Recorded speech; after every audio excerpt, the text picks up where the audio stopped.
꽃님이님들, 오늘이 벌써 12월이네요. 시간이 참 부쩍 더 빠르게 가는 것 같아요. 25년도가 끝나려면 이제 딱 한 달 남았다는 게 참 시간이 빠릅니다. 꽃님이님들, 어떻게 25년도 잘 보내신 것 같나요? 그래서 오늘은 위인을 빗대어 말씀드려 볼까 합니다. 나이 들수록 속마음 그대로 툭툭 내뱉다가 하루 만에 관계가 끊어지는 분들을 저는 정말 많이 봤습니다. 많은 어르신들이 나는 솔직하게 말했을 뿐인데 왜 다들 나를 피하지 하시지만, 정약용이 말했던 능구렁이의 지혜를 모르고 말한 한마디가 때로는 평생 돌아오지 못할 상처가 되기도 합니다. 저는 30년 동안 노년의 인간관계와 소통을 연구해 온 김현우 박사입니다. 서울대학교 노년심리연구소에서 수천 명의 어르신들과 상담하며 깨달은 것이 있습니다. 말 한 번 잘못해서 며느리와 서먹해지고 자식이 전화를 줄이고 친구들이 거리를 두는 상황은 진심이 부족해서가 아니라 말의 무게를 너무 늦게 깨달았기 때문이라는 사실입니다. 우리 세대는 솔직함을 미덕으로 배워왔습니다. 하지만 요즘 시대는 다릅니다. 말 한마디가 카톡으로 기록되고 단톡방에서 퍼지고 때로는 가족 전체가 볼 수 있는 오픈 채팅으로 남습니다. 예전처럼 얼굴 맞대고 이야기하다 오해가 생기면 바로 풀 수 있던 시대가 아닙니다. 그래서 더욱 조심해야 하는 겁니다. 특히 노년기에는 관계의 폭이 좁아집니다. 젊을 때처럼 새로운 친구를 사귀기 어렵고 자식들은 각자 바쁜 삶을 살고 배우자와의 시간이 대부분입니다. 그런데 이렇게 소중한 관계들을 말 한마디로 무너뜨리는 경우를 너무 많이 봤습니다. 진심은 좋았는데 표현이 잘못돼서 오해가 생기고 그 오해가 쌓여서 결국 관계가 끊어지는 안타까운 상황들 말입니다. 정약용 선생님은 유배지에서 아들에게 보낸 편지에 이런 말씀을 하셨습니다. 능구렁이처럼 유연하게, 때로는 침묵으로, 때로는 부드러운 말로 세상을 살아가라고요. 이 말이 노년기에 더욱 절실하게 다가옵니다.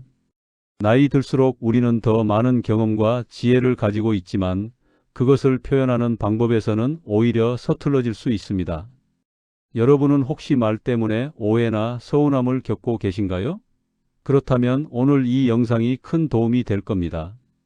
얼마 전 한 어르신을 만났습니다. 사촌 형님이신 강모 72세님은 며느리가 차려준 음식에 짜다는 말을 습관처럼 하셨습니다. 본인은 건강 걱정해서 한 말인데 며느리는 매번 표정이 굳어갔다고 합니다. 처음에는 괜찮아요 하면서 웃었지만 한 달이 지나고 두 달이 지나자 며느리의 대답이 점점 짧아졌습니다. 어느 날은 아예 식탁을 그대로 치우고 방으로 들어가 버렸다고 하더군요. 강모님은 그때서야 내가 뭔가 잘못했나 하고 뒤늦게 고민하셨습니다. 하지만 이미 며느리 마음속에는 나는 매일 정성껏 준비하는데 시아버지는 늘 불평만 하신다는 서운함이 쌓여 있었던 겁니다. 그런데 이야기를 듣다 보니 문제는 음식이 아니었습니다. 강모님 역시 마음에 서운함이 쌓일 때마다 바로 말로 풀려고 했지만 며느리는 그 말이 칭찬이 아니고 평가처럼 느껴졌던 겁니다. 말이라는 것이 참 묘해서 내 진심이 상대에게는 상처가 되기도 합니다. 건강을 걱정하는 마음이었지만 매일 듣는 사람 입장에서는 내 요리가 형편없다는 비난처럼 들렸던 거죠. 제가 강모님께 조언을 드렸습니다. 일주일만 말을 줄이고 표정과 행동으로 마음을 보여보시라고요. 음식이 입에 맞든 안 맞든 일단 고맙습니다부터 말해보시라고 했습니다. 처음에는 어색해 하셨지만 강모님은 작은 변화를 시도했습니다. 말을 줄이고 표정으로, 행동으로 마음을 보여드린 것이죠. 놀라운 일이 일어났습니다. 얼마 지나지 않아 며느리도 조금씩 마음을 열기 시작했습니다. 식탁에서 먼저 말을 걸고 반찬 더 드릴까요 하는 목소리도 밝아졌습니다. 강모님은 말이 적어지니 오히려 관계가 좋아진다는 걸 몸소 체험하셨습니다. 오늘 이 영상에서 말씀드릴 내용은 여러분의 가족 관계를 완전히 바꿀 수 있는 중요한 지혜입니다. 이 이야기를 끝까지 듣고 실천하셔야만 진정한 변화를 경험할 수 있습니다. 특히 뒤에 나올 세 가지 핵심 원칙을 모르시면 지금까지 쌓아온 관계가 한순간에 무너질 수 있어요. 끝까지 보지 않으시면 가장 중요한 실천법을 놓치게 됩니다. 혹시 아직 구독과 좋아요를 누르지 않으셨다면 지금 바로 눌러주세요. 이 채널은 여러분의 건강한 노년을 응원합니다. 이런 중요한 정보를 더 많은 분들이 알 수 있도록 구독과 좋아요로 응원해 주세요. 끝까지 보시면 왜 지금 당장 여러분의 작은 습관을 바꿔야 하는지 분명하게 깨닫게 되실 겁니다. 여러분의 말 습관을 바꾸는 작은 실천만으로도 충분히 관계가 회복될 수 있습니다. 그래서 이제는 우리 일상에서 관계를 약하게 만드는 요소들을 하나씩 구체적으로 짚어보겠습니다. 속마음을 즉시 내뱉는 습관, 이것이 관계를 가장 빨리 깨뜨립니다. 우리는 어릴 때부터 솔직하게 살라는 교육을 받았습니다. 하지만 솔직함과 무례함은 종이 한 장 차이입니다. 특히 나이가 들면서 필터가 약해지는 경향이 있는데 이게 문제가 됩니다.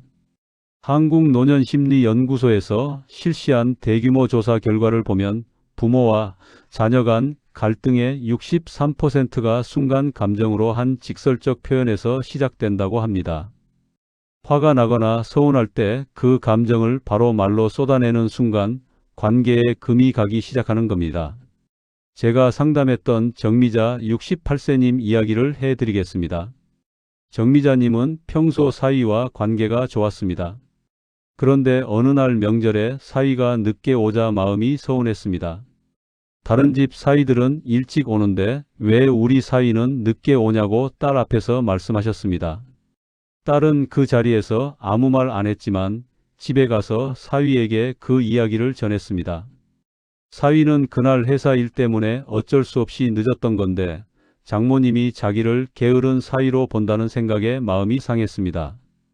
그 이후로 명절에 오는 발걸음이 무거워졌고 전화통화도 줄어들었습니다. 정미자님은 6개월 동안 사위 얼굴을 거의 못 보셨습니다. 단 한마디 때문에 말이죠. 이런 경우 어떻게 해야 할까요?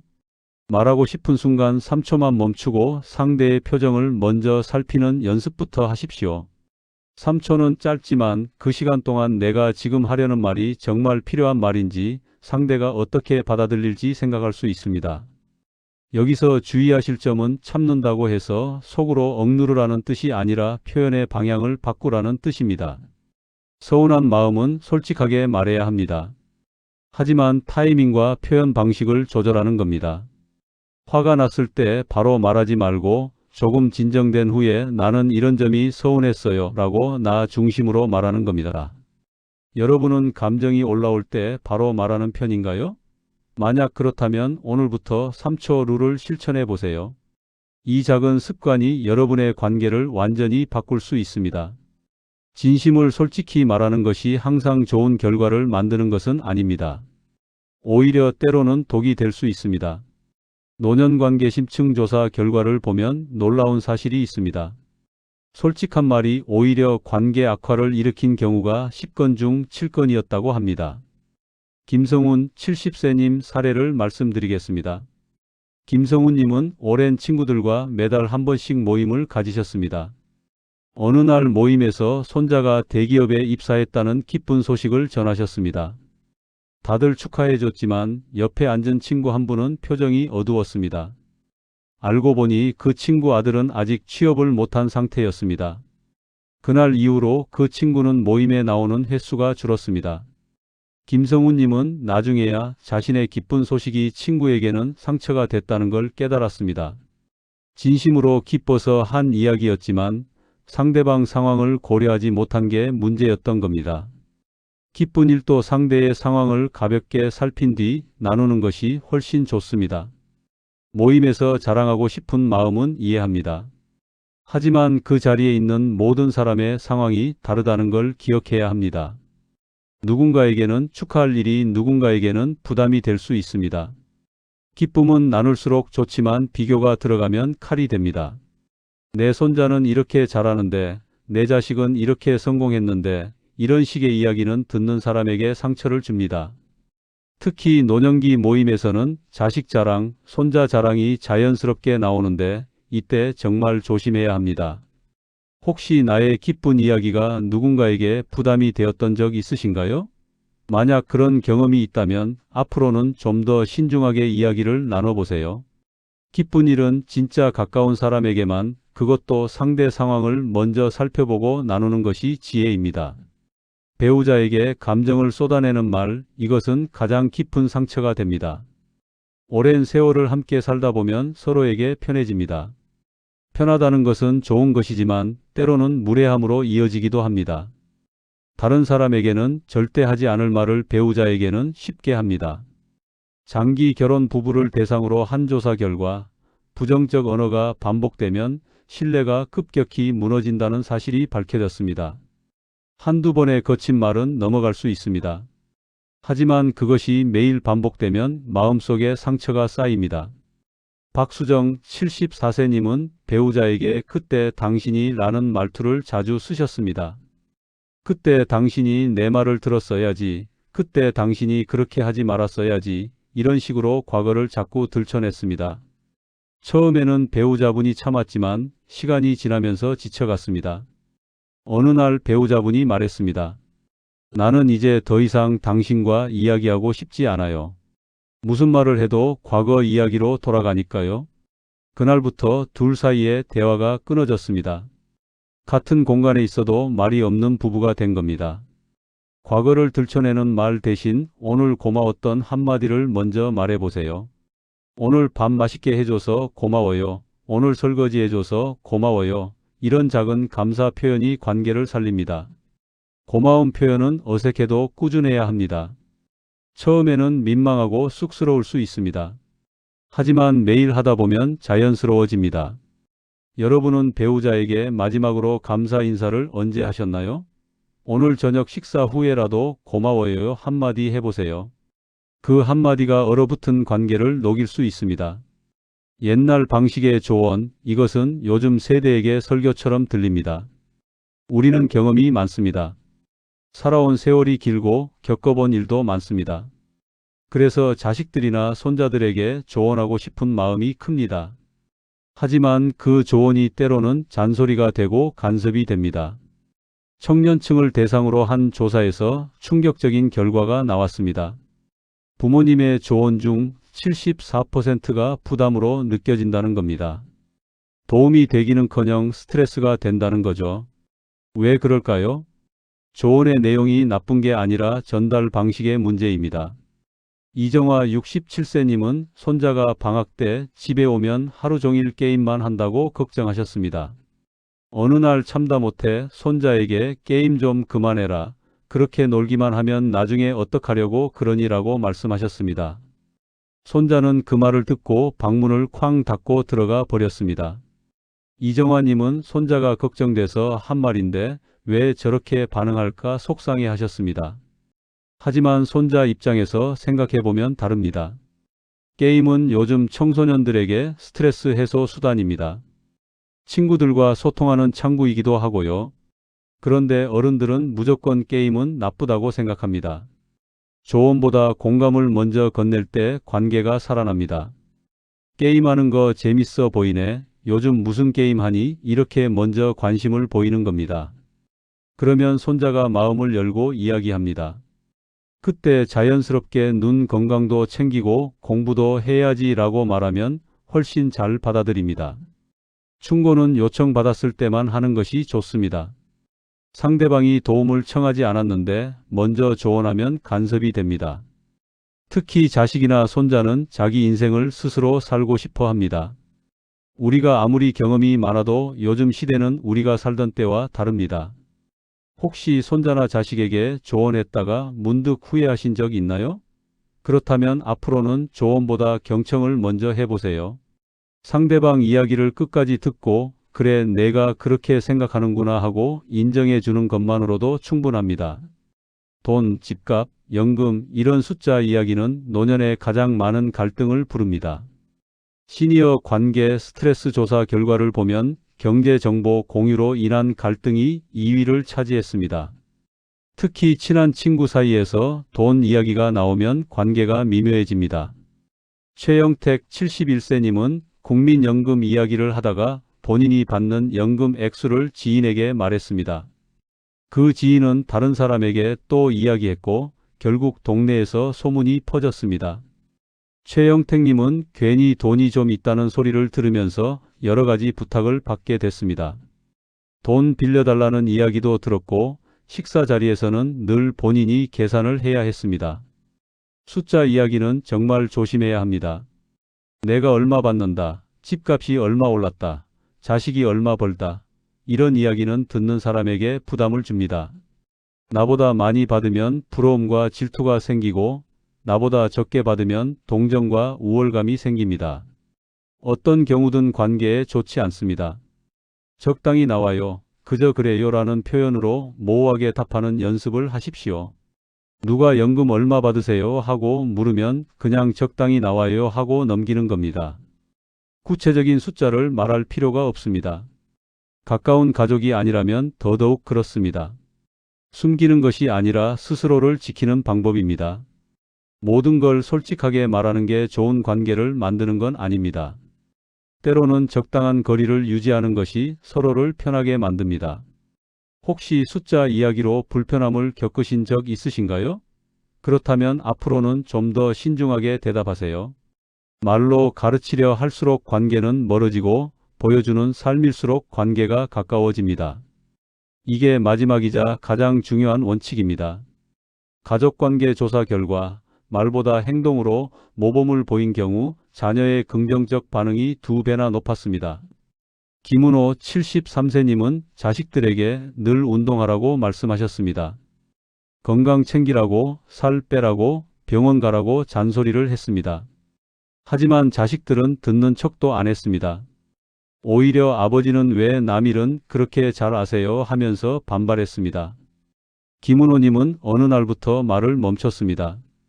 대신 본인이 먼저 아침마다 산책을 시작했습니다.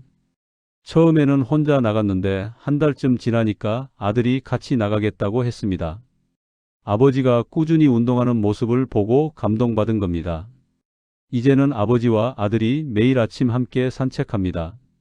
말로 100번 잔소리하는 것보다 행동으로 한번 보여주는 게 훨씬 강력했던 겁니다. 잔소리 대신 오늘 내 행동 한 가지를 바꾸십시오. 자식에게 독서하라고 하기 전에 내가 먼저 책을 읽으세요. 손자에게 스마트폰 그만 보라고 하기 전에 내가 먼저 스마트폰을 내려놓으세요. 행동은 말보다 천천히 변합니다. 시간을 주세요. 오늘 당장 변하지 않아도 괜찮습니다.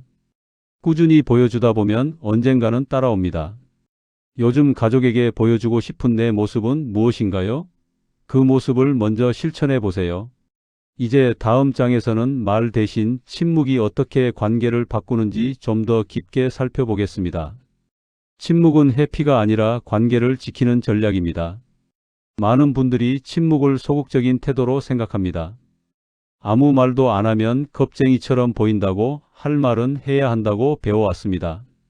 하지만 나이가 들수록 침묵의 힘을 알아야 합니다. 말을 하지 않는다고 해서 감정까지 사라지는 것은 아닙니다. 그래서 표현의 방향을 조절하는 게 중요합니다. 화가 나더라도 그 자리에서 바로 말하지 않고 잠시 시간을 두는 겁니다. 서운하더라도 즉시 따지지 않고 마음을 정리한 후에 차분하게 이야기하는 겁니다. 화가 날 때는 말 대신 짧은 호흡을 먼저 넣어보세요. 천천히 숨을 들이마시고 내쉬면서 5까지 세어보세요. 그 짧은 시간 동안 감정이 조금 가라앉습니다.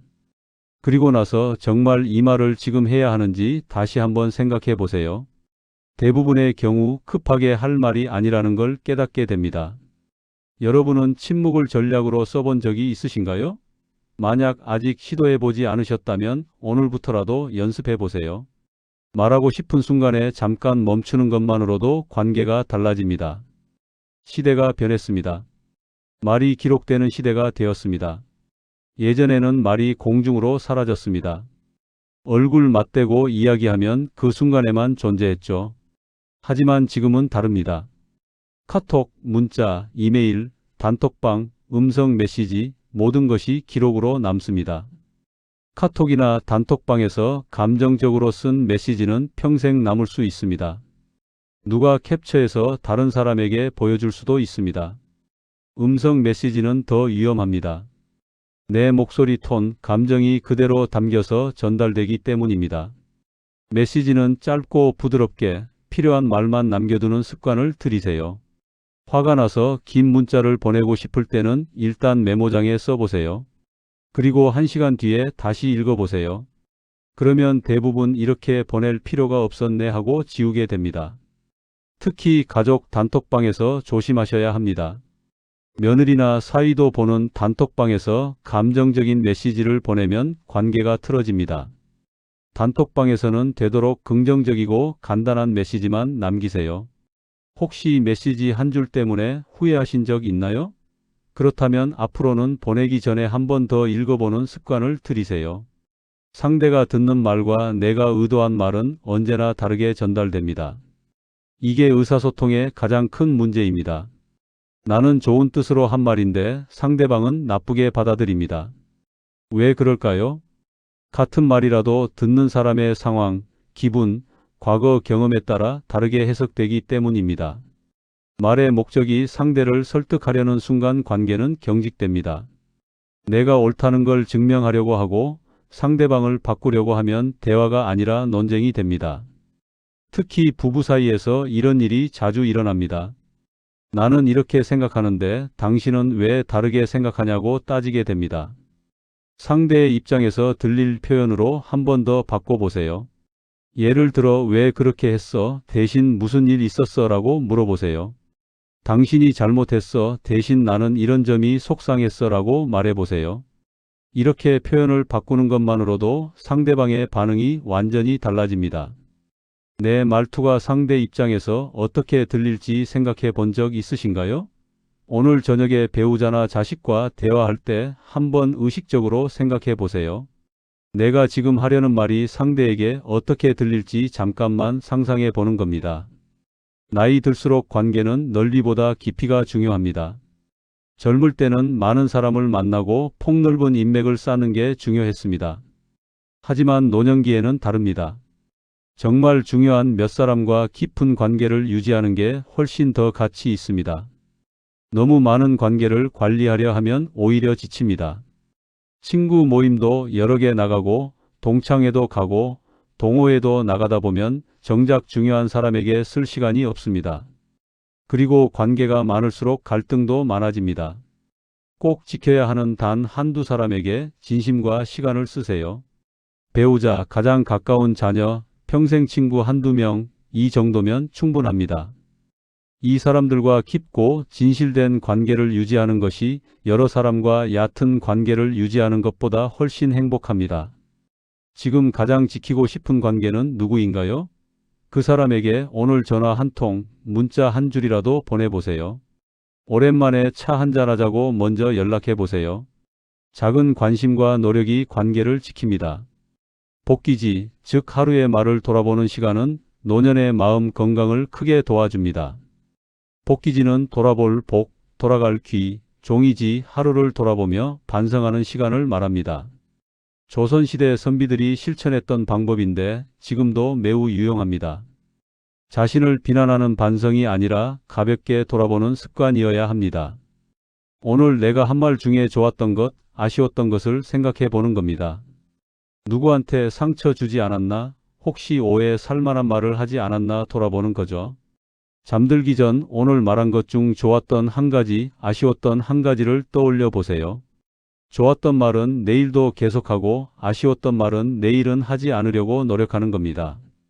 이렇게 매일 조금씩 개선하다 보면 말 습관이 크게 달라집니다. 복기질을 할 때는 너무 자책하지 마세요. 완벽한 사람은 없습니다. 실수할 수도 있고 감정적으로 말할 수도 있습니다. 중요한 것은 그것을 깨닫고 내일 더 나아지려는 마음입니다. 오늘 하루 나의 말 중에 가장 기억에 남는 한마디는 무엇인가요? 잠들기 전에 잠깐 생각해 보세요. 이제 마무리로 오늘 내용을 간단히 정리하고 실천할 한 가지를 안내해 드리겠습니다. 오늘 이야기의 핵심은 단순합니다. 젊을 때는 솔직함이 관계를 깊게 만들지만 나이 들수록 솔직함이 오히려 거리를 만드는 순간이 많습니다. 우리는 예전처럼 대가족 속에서 부딪히며 지내지 않고 작은 말 하나가 관계를 끊어버릴 수 있는 시대를 살고 있습니다. 그래서 말의 양보다는 말의 질, 진심보다는 절제가 더 중요해졌습니다. 내 마음을 전부 표현하는 것보다 상대방이 받아들일 수 있는 만큼만 표현하는 지혜가 필요합니다. 이것이 능구렁이의 지혜입니다. 유연하게, 부드럽게, 때로는 침묵으로 관계를 지키는 방법입니다. 오늘 우리가 함께 살펴본 6가지 위험 요소를 다시 한번 정리해 보겠습니다. 속마음을 즉시 내뱉는 습관, 진심을 무조건 솔직하게 말하는 태도, 배우자에게 감정을 쏟아내는 말, 옛날 방식의 조언, 돈과 관련된 숫자 이야기, 말로 가르치려는 태도, 이 6가지가 우리 일상에서 관계를 약하게 만드는 주범들입니다. 잘못 관리한 관계는 한마디 말로 무너지지만 신중하게 관리한 관계는 조용해도 오래가는 법입니다. 제가 30년 동안 수많은 어르신들을 만나면서 깨달은 것이 있습니다. 행복한 노년을 보내시는 분들의 공통점은 말이 적다는 겁니다. 불필요한 말을 하지 않고 꼭 필요한 말만 골라서 합니다. 정약용 선생님이 그 긴 유배 세월을 통해 깨달았던 것처럼 진실보다 더 중요한 것은 평화이며 말보다 더 강한 것은 삶으로 보여주는 힘입니다. 100마디 말로 잔소리하는 것보다 한 가지 행동으로 모범을 보이는 것이 훨씬 효과적입니다. 오늘 우리가 다룬 침묵 생활법도 기억하세요. 침묵은 회피가 아니라 전략이고 말이 기록되는 시대에는 더욱 신중해야 하며 상대 입장에서 듣는 연습이 필요하고 관계는 넓이보다 깊이가 중요하며 하루를 돌아보는 복기지 습관이 큰 도움이 된다는 것입니다. 오늘 당장 할 수 있는 단 하나의 제안은 이것입니다. 오늘 하루 동안 말하기 전에 단 3초만 멈춰 보세요. 이 3초는 감정을 이성으로 바꾸고 오해를 이해로 바꾸고 갈등을 평화로 바꾸는 아주 짧고도 강력한 시간입니다. 3초 동안 이렇게 생각해 보세요. 지금 내가 하려는 말이 정말 필요한가? 상대방은 이 말을 어떻게 받아들일까? 이 말이 관계에 도움이 될까?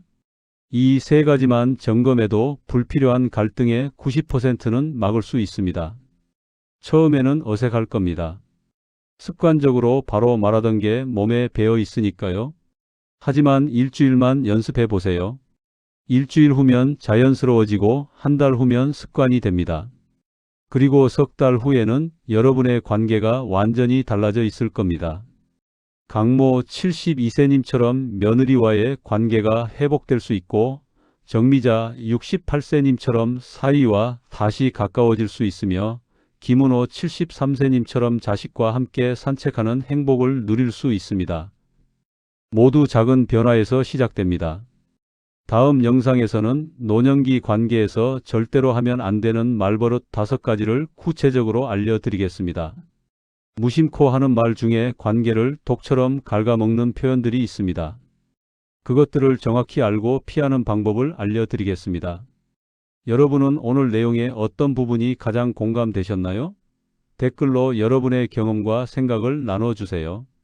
여러분의 이야기가 다른 분들에게도 큰 도움이 됩니다.